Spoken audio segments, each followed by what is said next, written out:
Welcome, everyone, to episode 57 of Ohio Unsolved.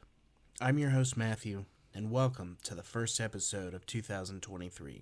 This is going to be a great year for the podcast. I'm still uploading all of my older episodes to YouTube, and the channel is really starting to grow, so make sure that you go and subscribe on YouTube if you haven't already. But let's just jump right into today's episode. Everyone sit back, make sure to lock your doors and windows, and get ready for Ohio Unsolved.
Our first story is a little on the shorter side today, due to the complete lack of information online about it.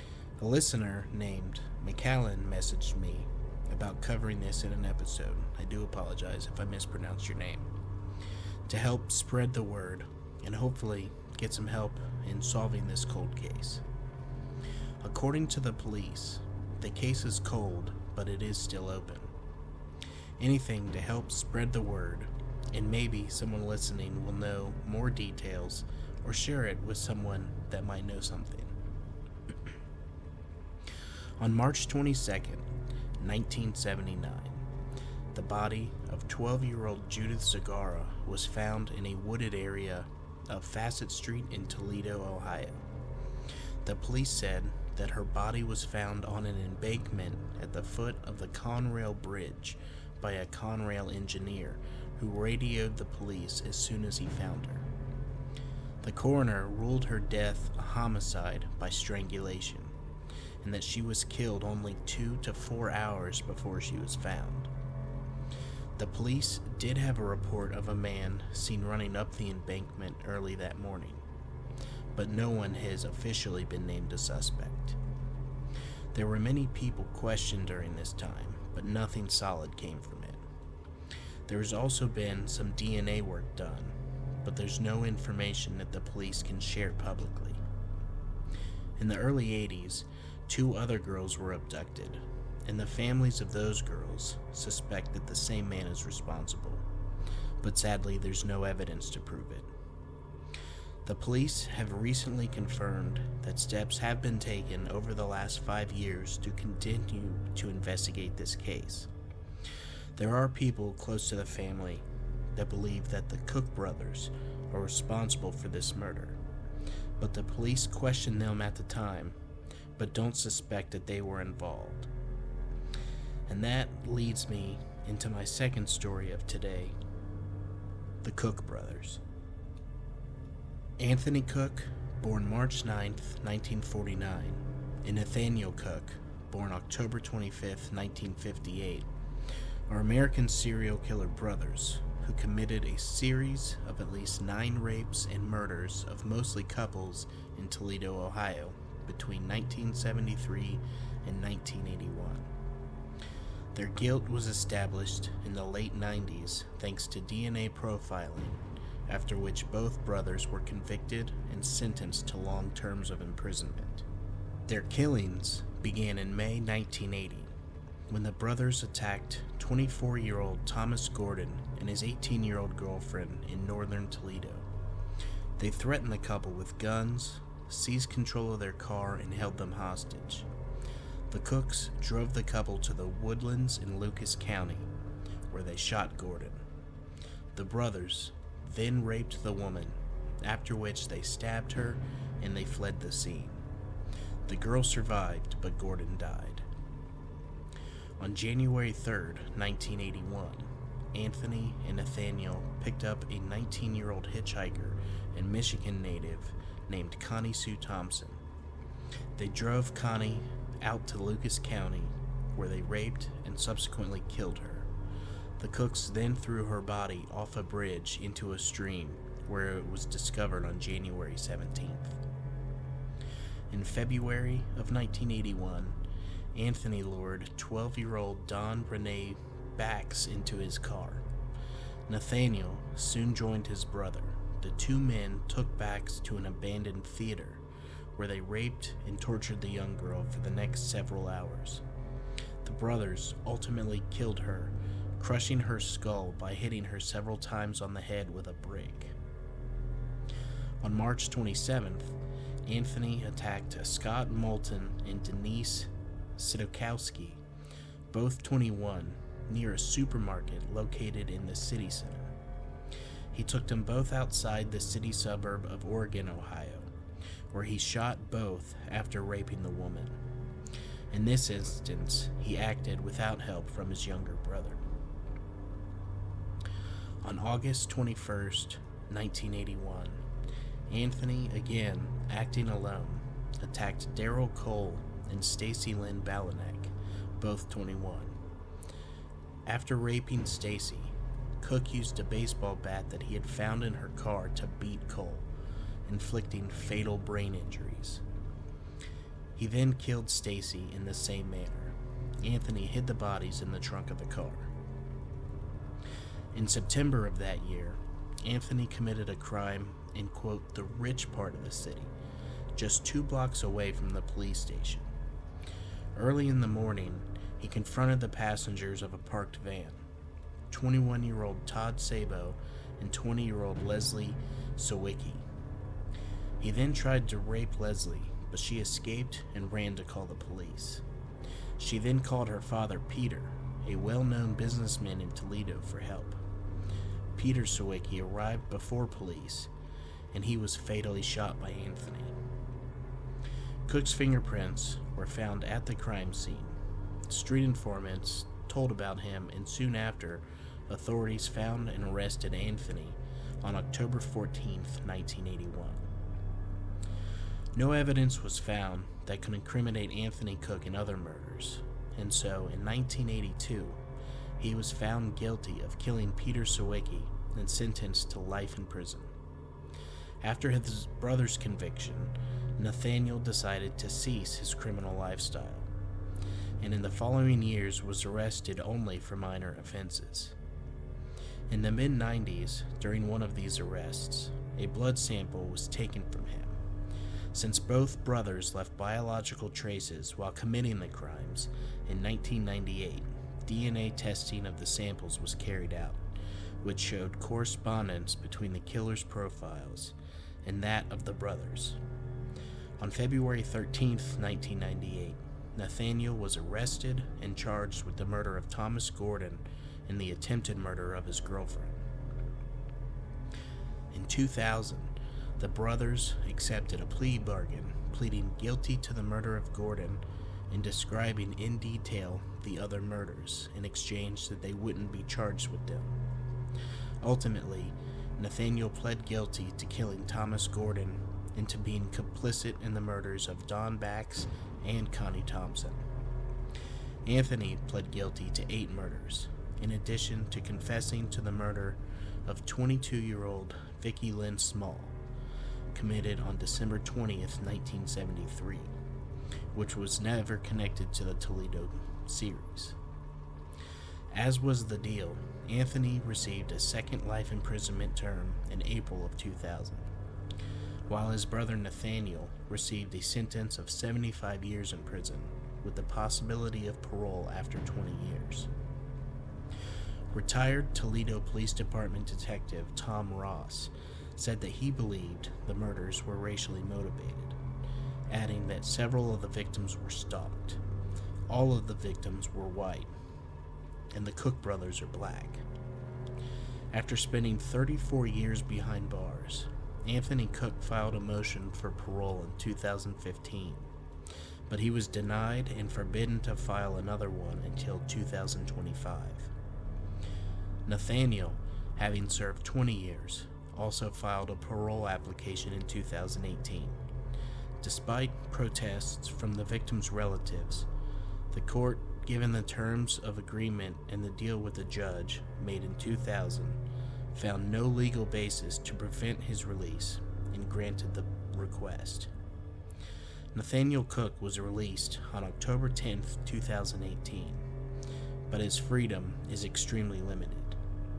He's obliged to participate in rehabilitation programs for sex offenders, to wear a GPS bracelet, and is forbidden to approach places crowded by children.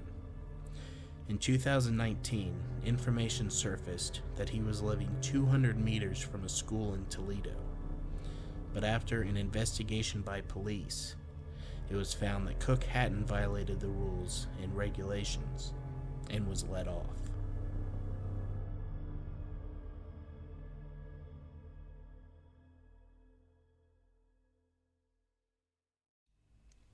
I know that the police did clear the Cook brothers, but I do still think, given their crimes, that it is possible that they did kill young Judith. It's also possible that Judith was killed by someone else entirely.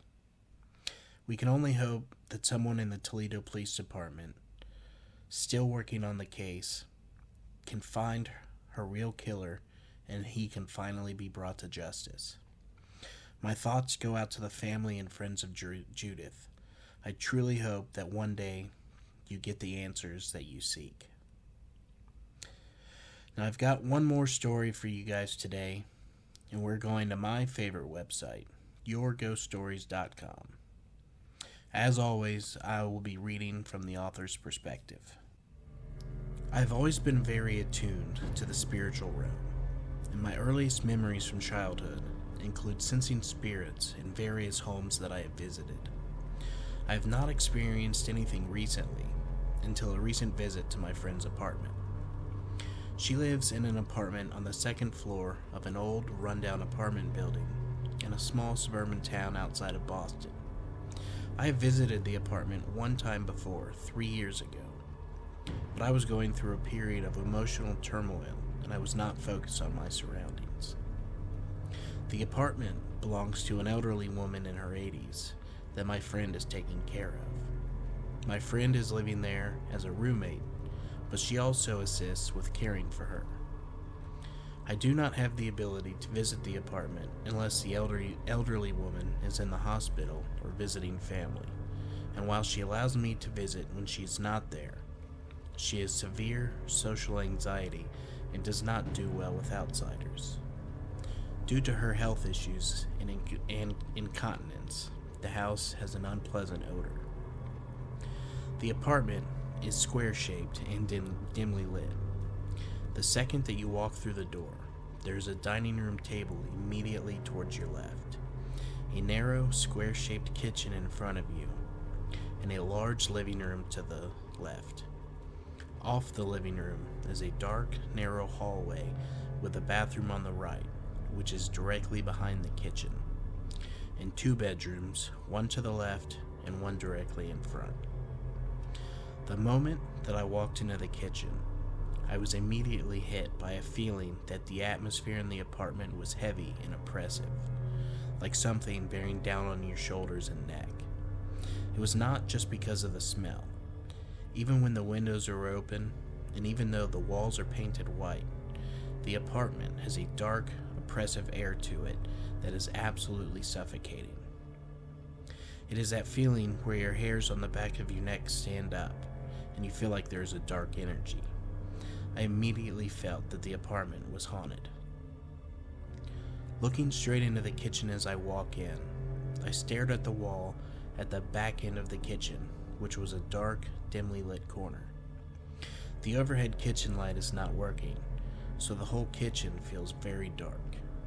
I felt a mass of heavy energy emanating from that part of the kitchen, and even though I could not see anything standing in front of me, I knew that there was something there. I shivered with a feeling of inherent disgust, and I walked away from the kitchen into the living room. I placed my items in the room on the pull-out bed, and I was drawn toward the back hallway. My friend showed me around again in case I had forgotten the layout, and I walked into the room at the end of the hall. It was a room with a dark green carpeting, blue painted walls, and a bunk bed which belonged to her daughters. The moment that I walked into this room, the energy changed to a very sad, wistful energy. There was an air of sadness that I could not explain. The room was full of stuffed animals and snow globes, but I got the distinct impression that something was in the right-hand corner of the room beside the bed, along the wall that is connected to the other side of the bathroom, glaring at me. I felt that I was being told to leave, like the spirit did not want me there and was uncomfortable with my presence. As I was leaving the room, an image popped into my head that I have absolutely no idea where it came from. It was an image of a little girl around 8 years old wearing a blue dress like how a little girl going to church on Sunday would look. Her hair was blonde and clipped on both sides halfway down in pigtails, sort of like Dorothy from The Wizard of Oz. She had a sad look in her eyes, and then suddenly I got an image of the same girl drowned in the bathtub. The thought made me shudder in fear, because I have no idea where it came from or why I even thought it. I suddenly asked my friend if a little girl had drowned in the bathtub in this apartment, maybe 60 years ago, and I described to her what I had seen. To my great surprise, she has actually seen the image of a spirit belonging to a girl with that exact description at night, peeking her head out from around the bathroom door and walking up and down the hall, disappearing into thin air if you see her for too long. My friend stated that she had an image similarly pop into her head that the little girl who lived there in the late 70s had died by drowning, but she thought that it was in the river that runs behind the apartment complex. In my mind, I saw her die in a bathtub. I tried to forget about this since I was staying over, and my friend and I went to dinner and into a healing circle since she does energy work. During the session, I close my eyes and I said a prayer for the little girl, hoping that she will find peace and be able to transition to the afterlife.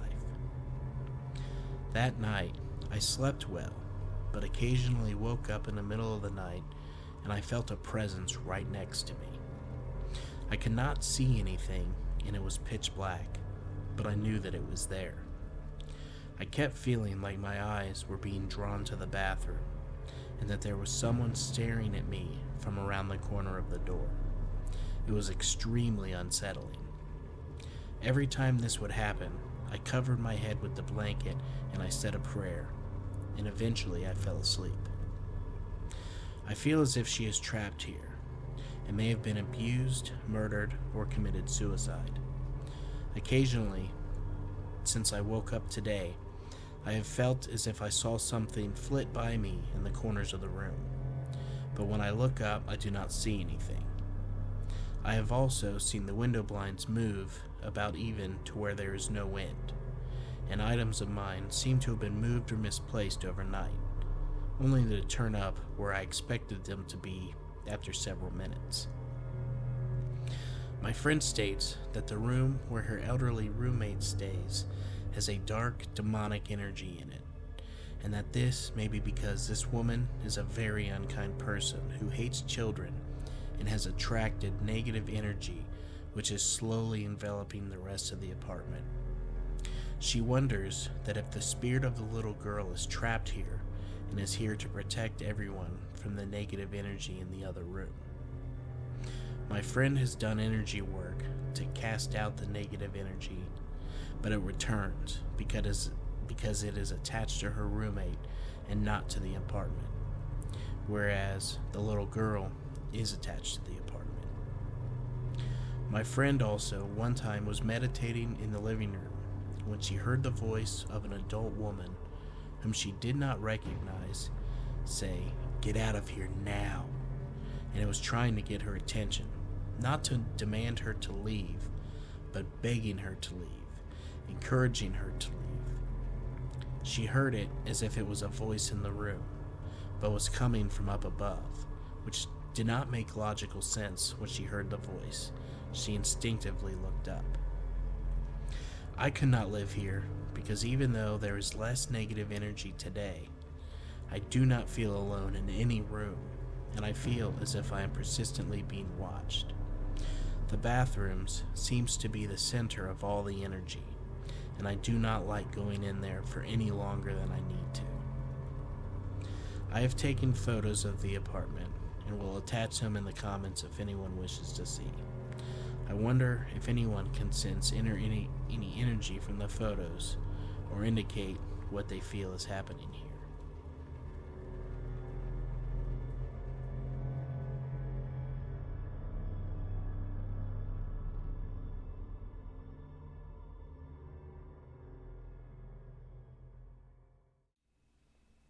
Well, that is going to do it for today's episode. I hope that everyone enjoyed the stories, and if you could, please rate and review on Spotify and Apple Podcasts. A 5-star rating really helps others to find us.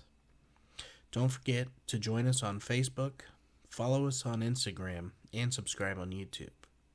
If you do enjoy the podcast, please consider helping to support the show by subscribing on Patreon, with monthly bonus episodes being available from the $5 tier. There are currently 8 bonus episodes up for you to enjoy. Once again, thank you all for listening, and make sure to keep those doors and windows locked, and stay ready for Ohio Unsolved.